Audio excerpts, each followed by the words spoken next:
Well, hello and welcome to week 4 of the review of Samantabhadra's King of Aspiration prayers. So before starting, let's just take a moment to tune our motivation and aspire that the next hour may in some way benefit all sentient beings.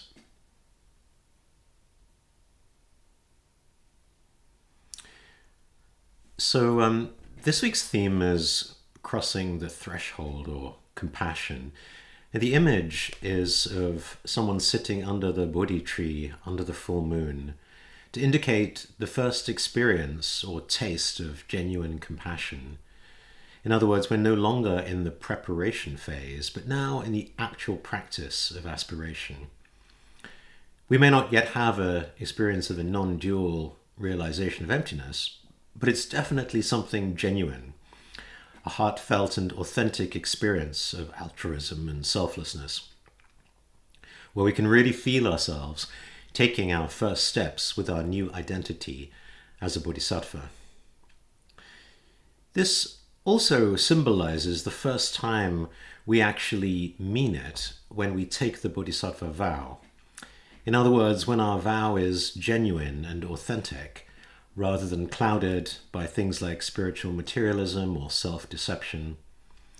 For those of us who practice Nundro, we take the Bodhisattva vow 100,000 times, and hopefully by the end we have come a little closer to being able to do it authentically. So let's not downplay what a profound accomplishment that is when our Bodhisattva vow, when our aspiration becomes authentic. Also, this week, using the symbolism of the hero's journey, this is the moment of crossing the threshold where we commit to the journey of the Bodhisattva path and step out of the ordinary world and into the world of adventure, or what Joseph Campbell calls the magic world. Once we cross that threshold, our lives will never be the same. So I've called the week compassion, because compassion for many of us represents the starting point of the grand Mahayana journey. So last week, week 3, we completed the preliminaries, and now in week 4 we're beginning the section of the Pranidhana Raja called the actual aspiration. Now we've seen the core of Mahayana Buddhism revolves around the union of wisdom, or prajna, and compassion, or karuna, where wisdom is the understanding of emptiness, in other words, the nature of all phenomena of being devoid of inherent existence, interdependent, and not separate from the fabric of reality. As Buddhists, our goal is enlightenment, but as Zonse Khyentse Rinpoche has said, the word enlightenment can sometimes be misleading, and is perhaps more helpful to approach it in terms of seeing the truth, or fully realizing the wisdom of emptiness. However, all this can seem quite grand to us at the moment, so it's reassuring to know that we can start our journey with compassion, the wish for all beings to be free from suffering and its causes, and we can gradually expand this compassion to become bodhicitta as our practice deepens and as our view becomes more vast and profound. When teaching on this prayer in Bodh Gaya in 2023, Rinpoche said, meditating on bodhicitta and meditating on the true nature of phenomena, or shunyata, are essentially the same. So for beginners on the Mahayana path, those who have not even heard about the view of emptiness, they can at least aspire or generate the intention to enlighten all beings without leaving any single being behind. And with this aspiration to enlighten all beings, without leaving anyone behind, actually you're beginning to practice the view of emptiness. So this is very encouraging and allows us all to engage wholeheartedly in the Mahayana path. Now, before we turn to the verses of the Pranidhana Raja itself, I'd like to give some more background, since an understanding of compassion and wisdom and the related concepts of relative and ultimate bodhicitta are going to be important themes both this week and in the weeks ahead, especially when in future weeks we're going to talk more about the two truths of relative and ultimate truth. Now, for those of you who have studied the Bodhisattva path, this will be familiar, but especially for people who are new to the Mahayana, all these terms can be a little bit overwhelming, and it will be helpful to have a better sense of what they mean to support our practice. So first, excuse me, compassion and wisdom. For beginners like us, the concept of emptiness can be abstract, counterintuitive, or even disconcerting, as it challenges our deeply ingrained notions of self and reality. However, as Rinpoche said, compassion and the cultivation of bodhicitta provide an accessible entry point to approach the vast and profound concept of emptiness. By focusing on the welfare of others and aspiring to enlightenment for their sake, we can start to transcend self-centered views, mirroring the non-dual nature of emptiness. This practice reveals the interdependence of all beings, highlighting that no phenomenon exists in isolation, which is a core aspect of understanding emptiness. And conversely, understanding emptiness deepens our compassion, as it becomes clear to us that suffering arises from clinging to the illusion of inherent existence. And this, of course, is also unfamiliar for beginners, as we usually think about suffering in more material and worldly terms. So, starting with compassion allows us to engage with the teachings on emptiness in a relatable and emotionally meaningful way, gradually deepening our insight into the nature of reality. So this method emphasizing the non-dual nature of Mahayana, where wisdom and compassion are intertwined paths leading to enlightenment, motivated by the wish to liberate all beings. And here, in this prayer also, we will be practicing both together. Okay, so let me say a little bit about relative and ultimate bodhicitta. So we've seen that bodhicitta is the compassionate wish to attain Buddhahood for the benefit of all sentient beings. And it is divided into two types, relative or conventional bodhicitta and ultimate or absolute bodhicitta, each of which reflects different aspects of the path. Relative bodhicitta refers to the aspiration to achieve enlightenment motivated by great compassion for all sentient beings. It involves the practice of the 6 perfections or 6 paramitas, which are generosity, ethical conduct, patience, effort, meditation, and wisdom. And it's characterized by a deliberate and conscious effort to benefit others and oneself. Relative bodhicitta is about developing a mindset where we seek to alleviate the suffering of others through compassionate actions and the cultivation of a loving, altruistic attitude towards all beings. It's also about cultivating the skillful means or ability to engage in those compassionate actions. So ultimate bodhicitta is direct insight into the nature of reality as it is, the realization of emptiness or shunyata, and the interdependent origination of all phenomena. It is a profound understanding that goes beyond dualistic notions of self and other, realizing the ultimate nature of mind and phenomena. This insight is not conceptual, but experiential, arising from deep meditation and wisdom practices. Ultimate bodhicitta means seeing through the illusions that create suffering, thereby allowing us to act with unconditioned compassion and wisdom. And the relationship between relative and ultimate bodhicitta is dynamic and interconnected, because through relative bodhicitta we gather merit and cultivate compassionate foundation necessary for the deeper realization of ultimate bodhicitta, while the insight from ultimate bodhicitta deepens and authenticates our practice of relative bodhicitta. So put simply, we can talk in terms of compassion as relative bodhicitta and wisdom as ultimate bodhicitta, although the meaning of these words is much grander than our everyday usage.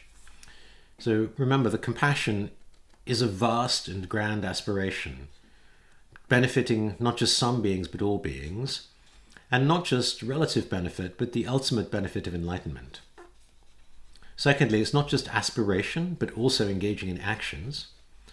And thirdly, it's not just actions, but also training and cultivating our skillful means. So compassion has a much vaster sense. And wisdom is not just about having grey hair and reading lots of books, but seeing through illusions and understanding the true nature of mind and nature of phenomena. It's not just conceptual, but an embodied and direct realization. So when teaching on this prayer in Bodh Gaya in 2023, Rinpoche also talked about how we can approach bodhicitta in terms of ground, path, and fruit. So the ground bodhicitta refers to the inherent potential or basic nature of all beings, which is untainted and pure. We refer to this as Buddha nature or Tathagata Garbha. This inherent essence is always present, despite being obscured by afflictions and defilements, the kleshas. And when we talk about the ground, it seems to focus more on the ultimate aspect, namely the fundamentally pure nature of the mind and all beings. Nevertheless, this is the foundation for the development of bodhicitta in the path, which has both relative and ultimate dimensions. So path bodhicitta is the active cultivation and application of bodhicitta through practices such as the 6 paramitas. It's the altruistic intention to attain enlightenment to benefit all beings. And ultimate bodhicitta involves the direct insight into the nature of reality. So the path involves training in both of these aspects, the relative and the ultimate. And both of these are highlighted in the Pranidhana Raja, and we'll see this as the verses progress from more relative to more ultimate in the weeks ahead. Finally, the result, or the fruit bodhicitta, corresponds to the attainment of enlightenment itself. At that point, we have perfected both our altruistic intentions and the wisdom that realizes emptiness, and we fully embody the qualities of a Buddha. So we can illustrate this with the analogy of a seed growing into a tree. So imagine a garden where there's fertile soil, rich and ready to nurture life, and in this soil there is a seed, which represents the ground bodhicitta. It's not an ordinary seed. It holds the potential to grow into a magnificent tree. And this seed symbolizes the Buddha nature inherent in all beings, pure and untainted regardless of outer conditions.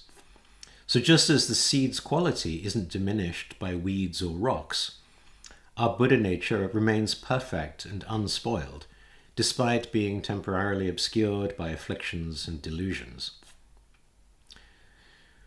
The path bodhicitta, then, is the cultivation and growth, the process of tending to the garden.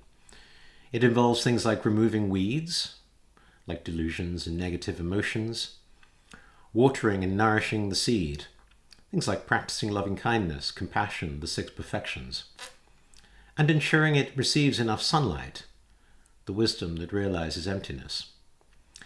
And this stage, the path, requires effort, care, the right conditions. And just as a gardener uses different tools and techniques to encourage the growth of the seed, the practitioners of path bodhicitta apply both relative and ultimate practices to nurture the seed of enlightenment. And this journey from seed to sapling to mature plant reflects the practitioner's progression on the path. And then finally, the result, or the fruit bodhicitta, is the tree, the garden's crowning glory of a fully mature flowering tree. This tree is the culmination of all the care, effort, and conditions provided during the cultivation phase. It represents the attainment of enlightenment, where the distinctions between relative and ultimate bodhicitta are transcended.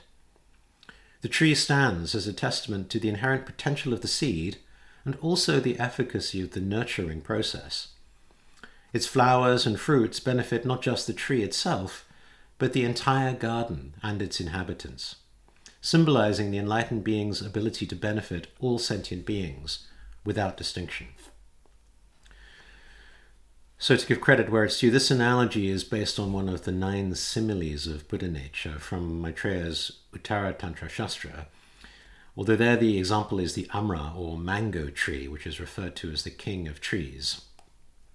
So Rinpoche taught this some 15, 20 years ago.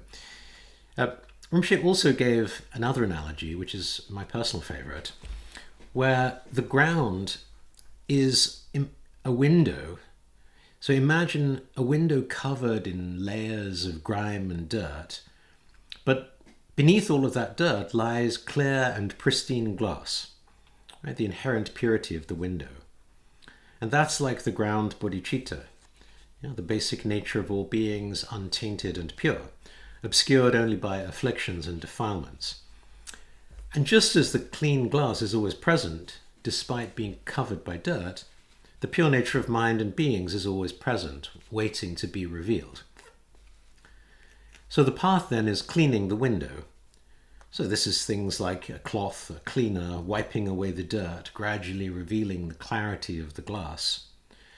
Again, similarly, the 6 paramitas, meditation, cultivation, compassion, we purify our minds and uncover the innate purity and compassion that lies within.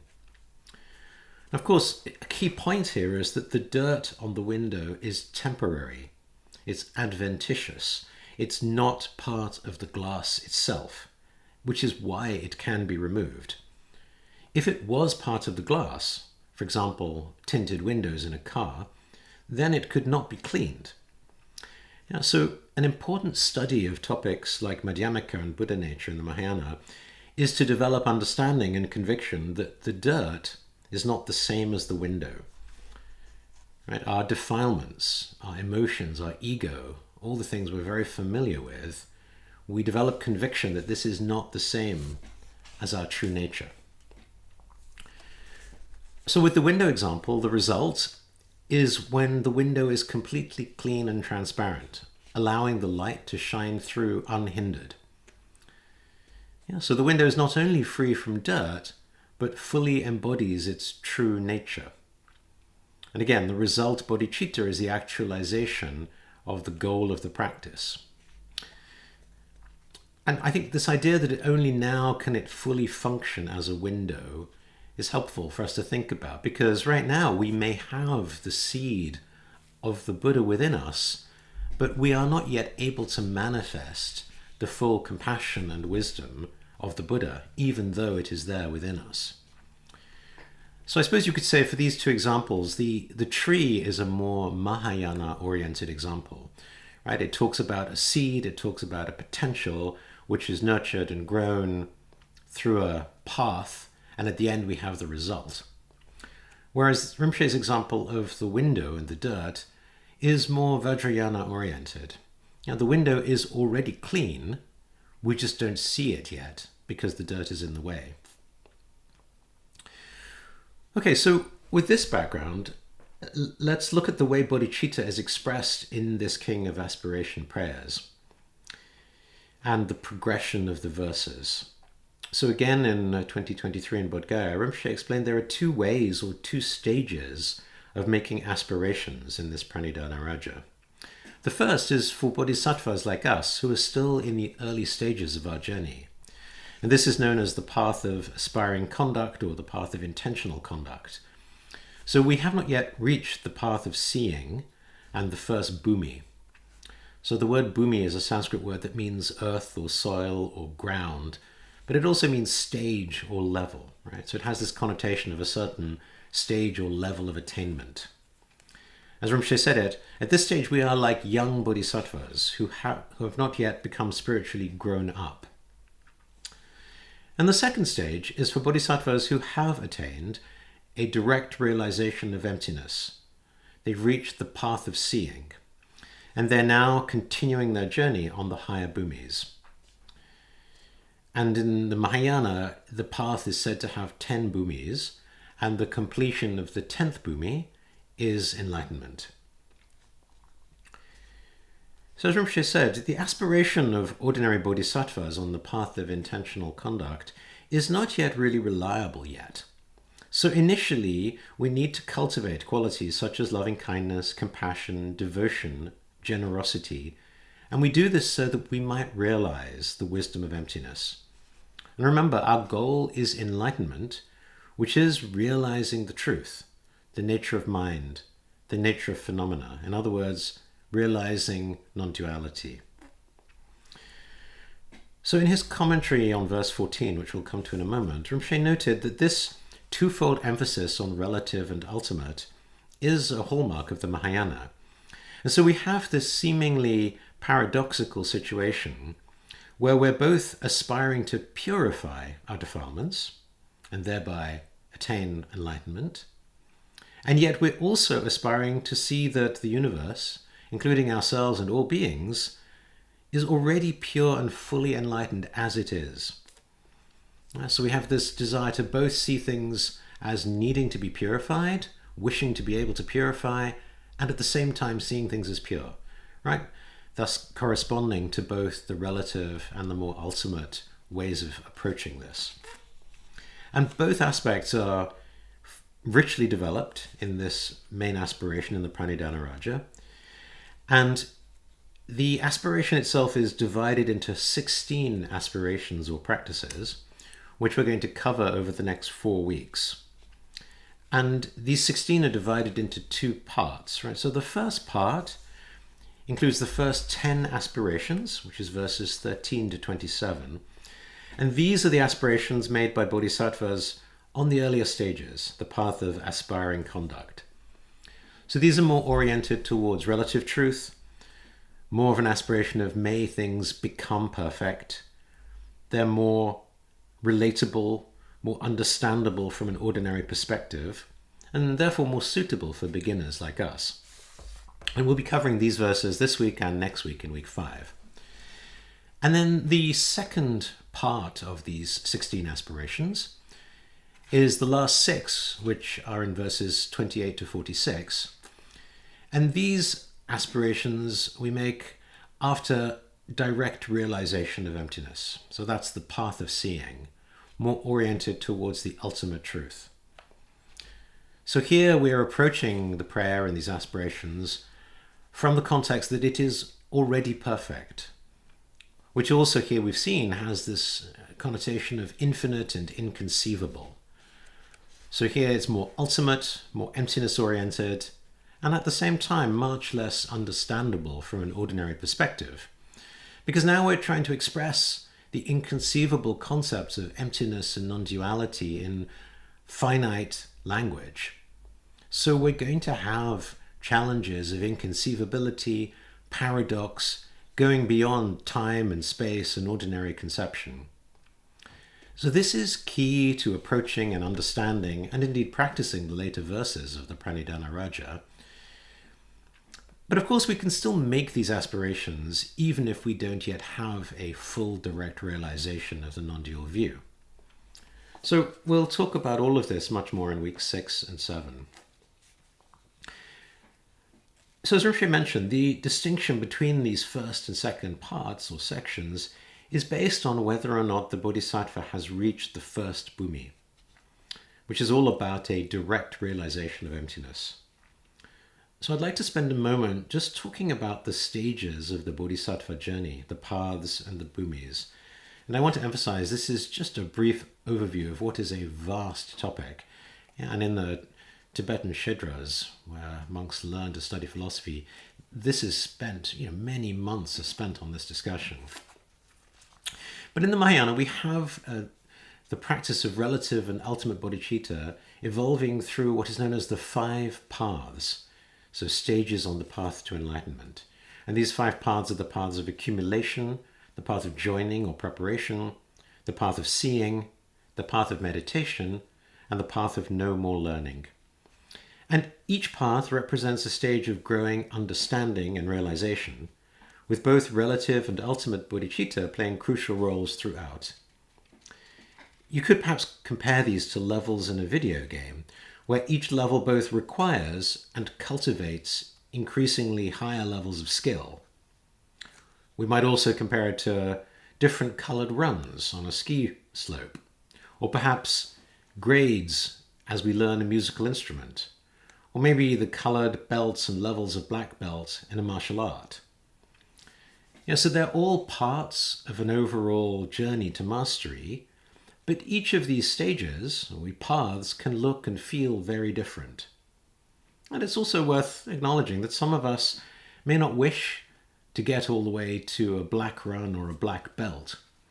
So continuously then, as bodhisattvas, cultivating that aspiration to really fulfill our potential on this path for the sake of enlightening all beings. So let me briefly talk about these 5 paths. The first is the path of accumulation. And for relative bodhicitta, we're developing a strong motivation to achieve enlightenment for the benefit of all beings. We're cultivating relative bodhicitta through practices like loving kindness and compassion, engaging in virtuous activities to gather merit and wisdom, such as the 7-branch offering that we talked about last week in week 3. And on this path, the ultimate bodhicitta, we may not yet have a direct realization or experience of emptiness, but we're starting to study and contemplate the teachings on emptiness and the ultimate nature of reality, laying the groundwork for deeper insight to come. Okay, the second path is the path of joining, or the path of preparation. Here, our relative practice is continuing to cultivate compassion and altruistic intention, and our practice deepens. We take more rigorous training in the 6 perfections, more emphasis on ethical conduct, patience, and meditative concentration. And our ultimate practice, our understanding of emptiness, becomes more nuanced through meditation and study. We develop a strong conceptual understanding of emptiness and begin to prepare our minds for direct realization of ultimate truth.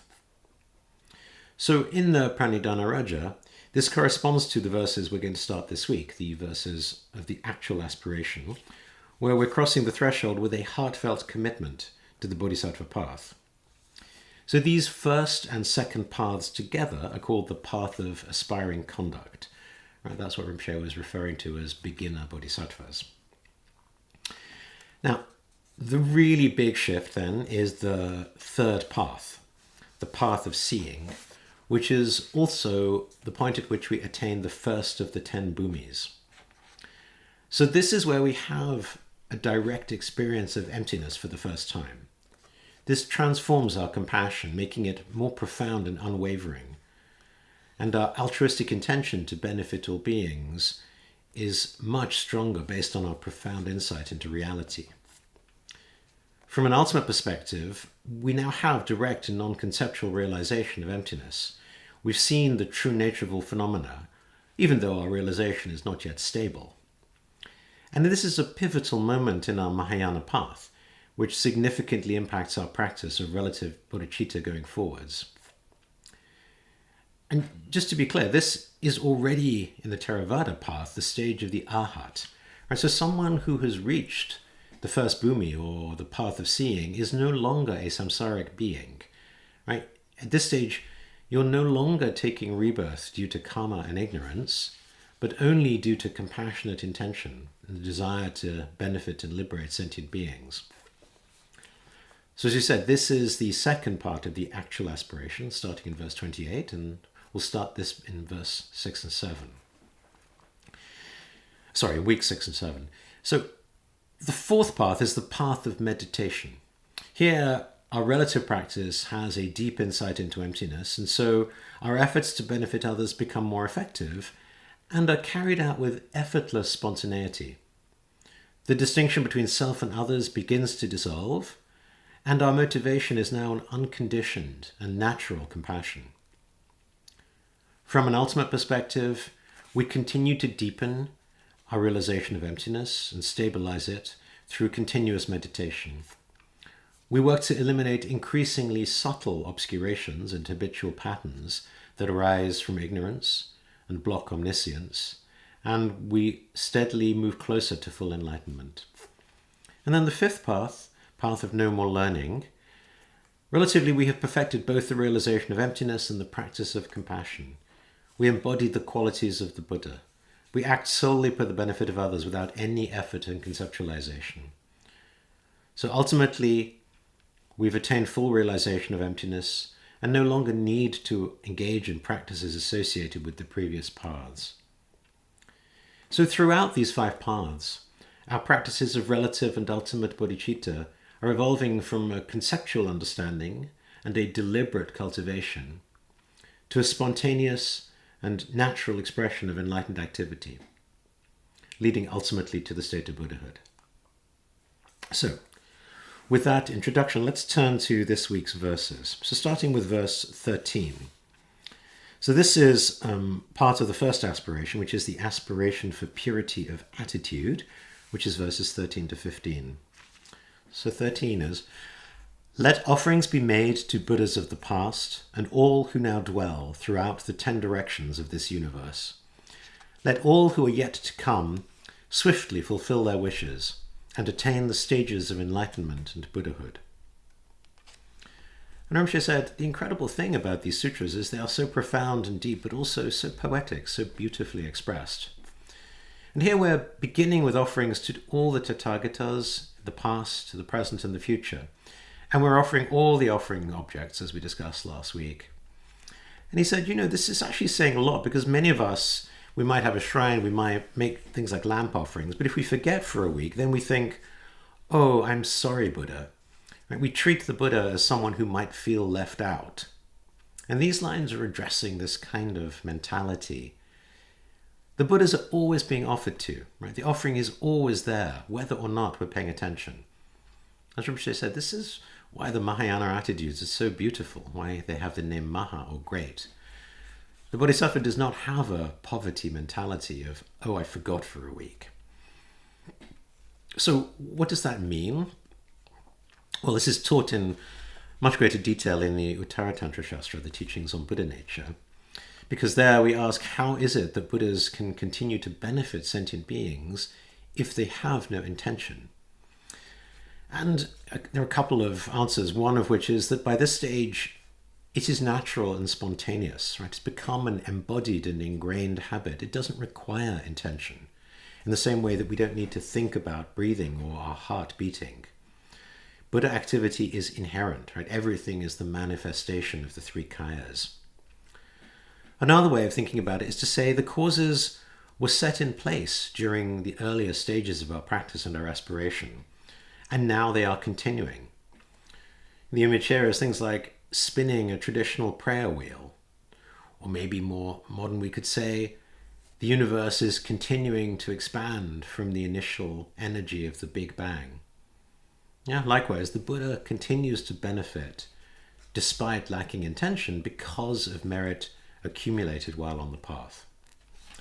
And as we just saw in the path of meditation, the practice is like this. It is a practice of effortless spontaneity. Rinpoche also said, right from the beginning here, we are aspiring to have good aspirations. That's a little bit meta, but I think it's a really important point, right? We're aspiring to aspire well, acknowledging that aspiration itself is a practice, and that our aspiration today is not yet perfect, right? It's still tainted with ego, selfishness, ignorance, right? And we hope to continue to improve and deepen and perfect our aspiration. And here, this idea of having a good intention or good motivation, I think as beginners we think in terms of having a good heart. And here Rinpoche said, having a good heart or good intention is already excellent, but it can be difficult to pinpoint what exactly this means.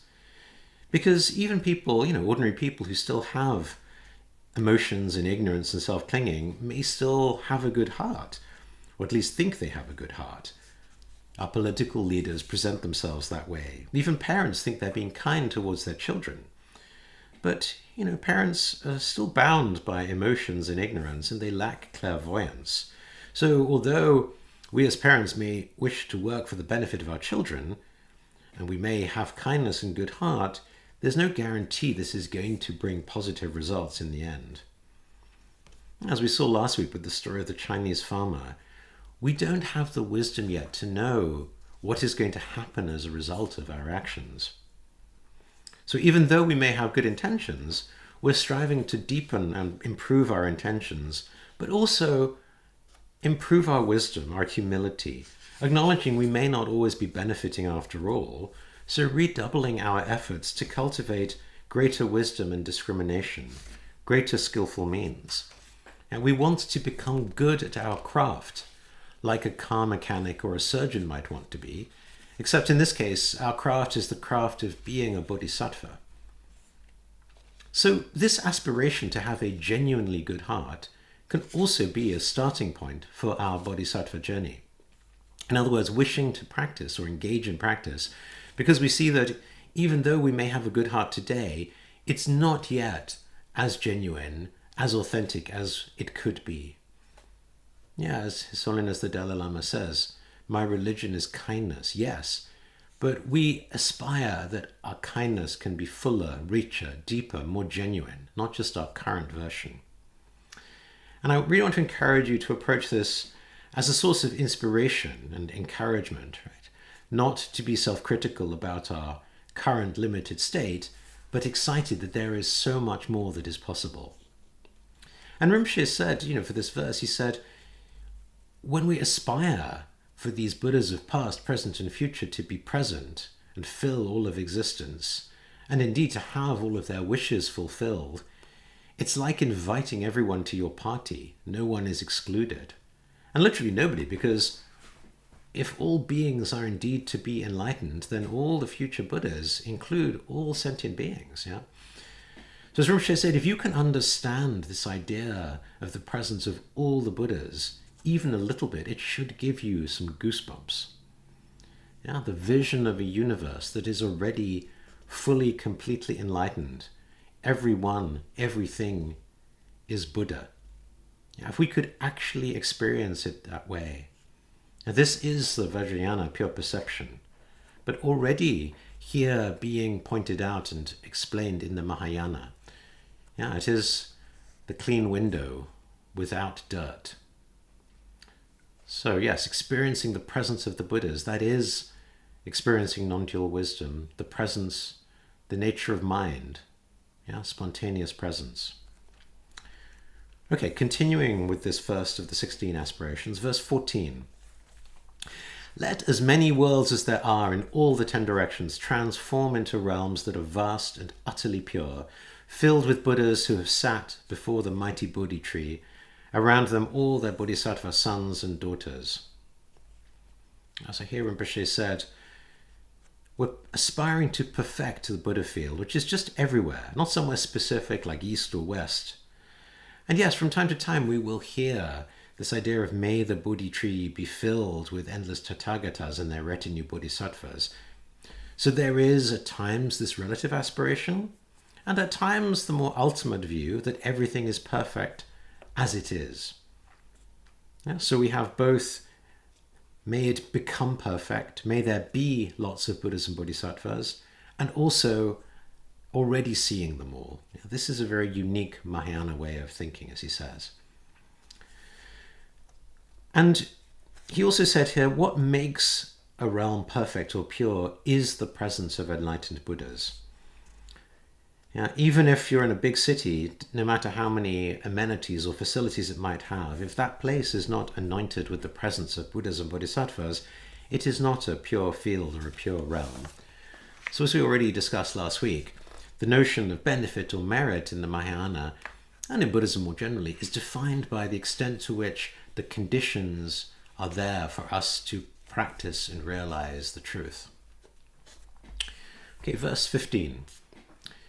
Let as many sentient beings as there are in all the 10 directions live always and forever in happiness and health. Let all beings meet the Dharma that befits them best, and so may all they hope for be fulfilled. And here we're saying sickness is not just outer sickness, like physical sickness or imbalance of the elements of the body, but also inner sickness, afflictive emotions, doubts, wrong views, and even innermost sickness, loss of devotion, loss of inspiration, inability to maintain our concentration and discipline and so forth. And we aspire that may all our activities be beneficial, right? May all the hopes and pursuits of not just ourselves, but all beings be fulfilled according to the Dharma. So Rinpoche said, this is a big one, right? No matter what we may do, may it in one way or another lead us to benefit sentient beings. So none of our activity is mundane or ordinary. Yeah, so we aspire that, yes, if we're aspiring for long life, for example, then if we live just 1 year longer, may that year be one of encountering the Dharma, admiring the Dharma, practicing and accomplishing the Dharma. Likewise, for other beings, we aspire they become successful, wealthy, etc. And all of that because of these worldly benefits, may they gradually, directly or indirectly, encounter and practice and realize the teachings of the Buddha. Yeah, so we are aspiring for worldly benefit in order that we and others might be able to connect to and practice Dharma. Yeah, so even normal activities like sleeping or just wandering around, may that become the cause of bodhicitta arising in our mind stream. As Rinpoche said, you want to take a nap, you take a nap, and you aspire. May the power of this nap somehow, in one way or another, lead me to enlighten all sentient beings. And not just seemingly mundane activities, but even non-virtuous activities. May they, in one way or another, bring us to awaken all sentient beings. And even if it does not happen right away, we aspire that it will happen in the future. So in his Vancouver teachings in 2024, he told several stories. For example, one of Tsoknyi Rinpoche's previous incarnation, one of the Mahasiddha Taganapa, to illustrate these ideas. Firstly, that the aspiring that even non-dharmic worldly activities might connect us to the Dharma, but also even seemingly non-virtuous activities like lying, right? This Mahasiddha Taganapa would lie all the time, that this could be or become bodhisattva activity. Okay, so verse 16. Now we're in the second of these 16 aspirations, and this is verses 16 to 19. And this second aspiration is aspiring to never forget bodhicitta. So here we're looking at different practices that can keep our bodhicitta present to our minds. So verse 16. As I practice the training for enlightenment, may I recall all my previous births, and in my successive lives, through death and through rebirth, may I always renounce this worldly life. And here Rinpoche said, this is about aspiring to have a genuine heart of sadness. Basically, may I always be sad. Sadness makes humans more human. As he said, if you're a frog or a spider, he says, I don't think they have that much sadness. They're busy, or they're afraid that someone's going to eat them. And likewise, the gods are not sad because they're distracted, they're stoned. Whereas humans have sadness. But it's not our ordinary sadness. This is the much more important sadness of may I always remember all of my lives. We pray that we have a bird's eye view of life, right? Not just our current life or even this life, but all of our past and future lives.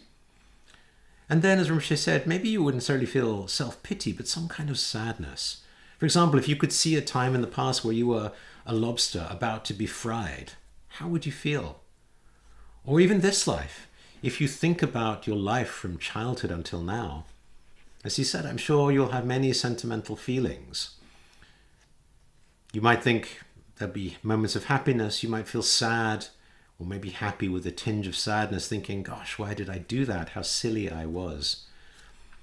But upon remembering all of our lives, may we be able to have a perfect renunciation mind, and thereby renounce this futile samsaric life. Now, Buddhists are afraid to go to hell, of course, but Buddhists are also afraid to go to heaven, because in heaven we do not have this kind of sadness until the last minute. And as Rinpoche said, having last-minute sadness is not really productive. So having this constant reminder, this constant sadness and dissatisfaction is one of the criteria of this Buddha field that we're in. Yeah, so again, thinking back to our life purpose, many of us are so busy with work or life or family or entertainment or pleasurable distractions that we may not think much about the value of Dharma until it's too late. You know, we may be living in our own versions of God realms. So finding a way that we can cultivate this very human quality of sadness and then renunciation. And Rinpoche said, this is a method not to forget bodhicitta. He said some people, for example, are not able to give up their 8 worldly concerns, even for an instant. So these 8 worldly concerns or 8 worldly dharmas, they're the 4 pairs of opposites: gain and loss, fame and disgrace, praise and blame, pleasure and pain. And these are the typical sources of attachment and aversion that keep us bound in our ordinary existence of samsara and distract us from enlightenment. And so we're praying that we may be able to somehow go beyond these dualities, and gain and loss, happiness and pain and so forth, right? Going beyond these distinctions that are currently driving us. But as Rinpoche said, if we haven't yet even started that, that's a sign we do not have renunciation mind. And if you don't have renunciation, then your bodhicitta, your ability to practice this King of Aspiration prayers, is very likely still quite inauthentic, still quite self-oriented. Yeah, so always aspiring to have renunciation. Okay, verse 17. May my moral conduct be pure. So training in the footsteps of all the victorious Buddhas, may I bring good actions to perfection. May my moral conduct be taintless and pure, never lapsing, always free from fault. So this is all about ethics and discipline. And again, a huge subject. We started talking about this last week. And Rinpoche said, does the English word ethics even capture the Sanskrit Shila or Tibetan Sultram? Because in Tibetan Sultram has a lot to do with the way or the truth. So for example, water is wet. That is the truth of water. That is the way of water. It's cold outside, and if I pour a glass of water over myself, that's not a good idea if I'm going to go outside. Yeah, so that's the core meaning of Buddhist ethics. If you do something that goes against the truth, it will only bring you and others misery, problems, disappointment. So yes, of course, may I always be diligent in not killing, not lying, not slandering, and so forth. We also need that on the relative level. But it's really about, may we always do things that do not go against truth. So in the Mahayana, the second paramita of ethical discipline comes in three categories, as Rinpoche said. The first is not engaging in non-virtuous actions like killing and stealing and so on. The second is engaging in virtuous actions like helping others, giving food or shelter or medicine. And traditionally we have three categories. The first is giving material things. The second is giving psychological things like protection from harm, more inner level. And the third is giving Dharma. And then the final category is the discipline of actually working to benefit others. And Rinpoche said this is complicated, right? Because if by killing someone you actually help a lot of people, what should the bodhisattva do? And there's a big study of this topic. And likewise, we know that lying goes against our basic vows, but if by lying to someone you were to save lots of beings, what should the bodhisattva choose? And here Rinpoche said, if it is beneficial for other beings, a bodhisattva is supposed to lie. And indeed, if the bodhisattva does not lie, he or she breaks or transgresses the bodhisattva vow. Yeah, so our Mahayana vows supersede our vows of the more basic vehicle. And so more generally, bodhisattvas need to engage in seemingly non-virtuous activities if these are beneficial to other beings. Of course, there's always the danger we will fall into self-deception and convince ourselves that these activities that are driven by, perhaps ego or other things may be helping others. But always, remember, it could just be our own interpretation, our own confusion, our own self-deception. So always aspiring to maintain our ethical conduct and thereby keep our bodhicitta intact. Okay, verse 18. In the language of the gods, nagas and yakshas, in the language of demons and of humans too, in however many kinds of speech there may be, I shall proclaim the Dharma in the language of all. Yeah, so this is another method to enhance our bodhicitta. May we utter the teachings of the Buddha in different languages. As Rinpoche said, not just teaching other humans, but gods, insects, teaching people in all languages, not just languages like Chinese or English, but different ways of communicating, because different beings have different values, different ways of thinking. As he said, how would you teach Dharma to the ancient Mexican Mayans? They would have a game where the winner would have the honor of having his head chopped off. How should we talk to people with this kind of system? we would need a different value set, a different language, a different way of communicating. In 2023, he gave a lovely example of the YouTube bodhisattva, right? So we know the bodhisattva needs to work according to the expectations and ways of thinking of other people. So let's suppose you have a friend who always wants to watch YouTube and you want to benefit your friend. And you might think that watching YouTube is not beneficial, it's not a good thing. But if, as a bodhisattva, you were to straight away step in and scold this person for watching YouTube, then all that's going to happen is they're just going to stop coming to you. They're going to stop listening to you. So instead, the bodhisattva must begin by watching YouTube as much as the other person wants, in order to inspire them. Of course, if you're not careful, then you also will become a YouTube addict. And then, as Rinpoche said, there will be two YouTubers. Right? So you have to aspire that, yes, you want to work for the benefit of others, but you'll never become tainted, just as the lotus does not get stained by the muddy water. So verse 19, taming my mind and striving in the paramitas, I will never forget the bodhicitta. May all my harmful actions and the obscurations they cause be completely purified, every single one. So here we're aspiring to perfect our diligence in the practice of the paramitas. And also, may others have similar diligence in practicing the paramitas. Now, this is actually the only verse in this prayer which refers to the 6 paramitas, which are, of course, very central to the Mahayana path. Perhaps because this topic is covered so comprehensively in other Mahayana teachings, but because this prayer does not go into great detail, for those of you who are unfamiliar with this topic, I strongly recommend both reading the books and Rinpoche's teachings on the words of my perfect teacher, the section on bodhicitta, but also on Shantideva's Bodhicharyavatara, the way of the bodhisattva. Okay, the third aspiration is the aspiration to be free from defilements, which is verse 20. May I be freed from karma, harmful emotions, and the work of negativity, and act for all beings in the world, just like the lotus flower to which mud and water cannot cling, or the sun and moon that course unhindered through the sky. So here we're again purifying all harmful emotions and their impacts. And as we saw before, non-virtue is about anything that takes you further from the truth. Truth of anatta, etc., selflessness.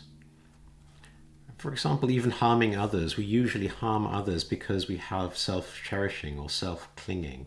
We do not realize selflessness. Clinging to the self is the key cause that distracts us from seeing the truth. So we talked a lot about defilements last week, and I encourage you to please review that if you'd like more information. But also, as Rinpoche said, this means bodhisattvas can manifest in many ways. They could be prostitutes, gangsters, just as the lotus can emerge from a muddy lake, the bodhisattva can roam around in the stained and defiled samsara to benefit sentient beings in many different ways. And just like the lotus born in the mud, maybe if it will benefit sentient beings, I aspire to be born as a prostitute, a hunter, a politician, a robber, a gangster, but again, unstained by worldly defilements or stains. And like the sun or the moon, may I illuminate the darkness of the world. Now, the sun and the moon are great examples because they do not necessarily have the motivation to illuminate or to illuminate any particular spot on the earth. They just rise and their light reaches everywhere, so to speak. Likewise, may sentient beings receive the bodhisattva's illumination or activity, even if the bodhisattva does not have a particular preference or partiality to benefit a particular being. So again, this was covered in detail when Rinpoche taught on the Uttaratantra Shastra, right? The Bodhisattva teachings, the Bodhicitta and Buddha nature teachings. Okay, the fourth and the last aspiration in this week is the aspiration to lead beings to happiness. Verse 21. Throughout the reach and range of the entire universe, I shall pacify completely the suffering of all the lower realms. I shall lead all beings to happiness and work for the ultimate benefit of each and every one. Yeah, so always work for both the relative well-being and happiness of all, as we've seen already, and also that ultimate benefit. So while working for the ultimate, never despise the relative. Rinpoche has in the past often talked about giving people both what they want and what they need. And as every parent or coach will know, this is where skillful means are so important. How do we inspire people to do what is in their own best interests? Now, which is not always easy in our ordinary world. And going back to the example of the YouTube Bodhisattva, Rinpoche said, yes, for other beings to have happiness and peace and enjoyment, we need to watch YouTube together with them.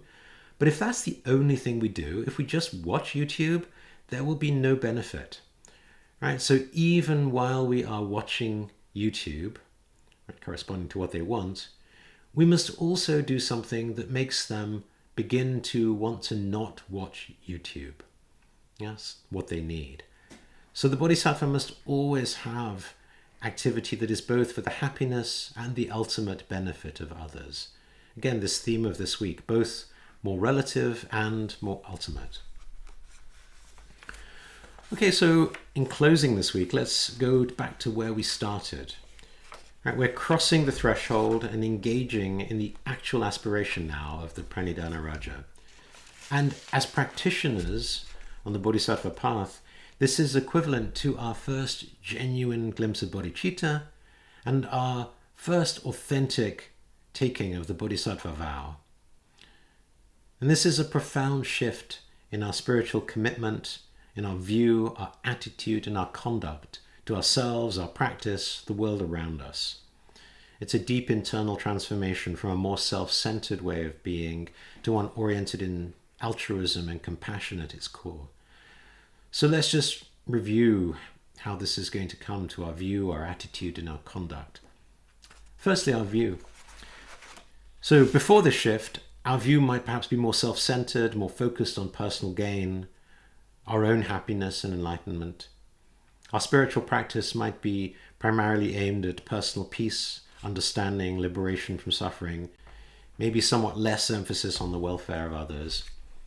But after authentically taking the Bodhisattva vow, after authentically glimpsing bodhicitta, our view expands dramatically. We start to see ourselves as fundamentally connected to all beings, and we see that true enlightenment means liberating all sentient beings from suffering. So our view is now rooted in the Mahayana philosophy of emptiness and shunyata, and we see more clearly the interdependence of all phenomena and the non-existence of a fixed and isolated self. Our attitude, before perhaps we had more of a sense of duty, an aspiration for personal growth, perhaps even a means to escape from worldly suffering. Our attitude more individualistic, more focused on personal achievement and spiritual milestones. But after, our attitude transforms into one of profound compassion and boundless altruism. A heartfelt desire to be of service to others, not out of duty, but a genuine sense of love and compassion. We cultivate an attitude of patience, understanding the path is long, and our commitment spans countless lifetimes. We also develop greater resilience against discouragement, knowing that our efforts are for the ultimate benefit of all beings. And our conduct, beforehand perhaps more personal practices like meditation, study, ethical behavior, focusing on our personal purification, doing no harm, but afterwards, our conduct extends to including actions directly aimed at benefiting others. As we've said, both outer and material offerings, inner, for example, protection from harm, and teaching the Dharma. And this could be something really big, like changing our job or our line of work. But it could be as simple as being more present, more compassionate in our everyday interactions with people.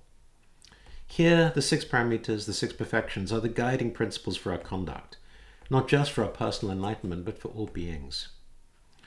And so, although the Bodhisattva vow is an intentional choice, we understand this transition, this before and after, is not an overnight change.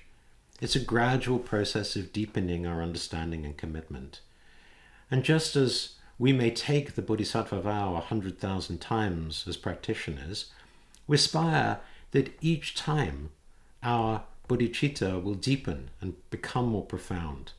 And likewise, with this King of Aspiration prayers, we hope it will be a guiding light on our path, encouraging continuous reflection on our motives, actions, and our impact on the world.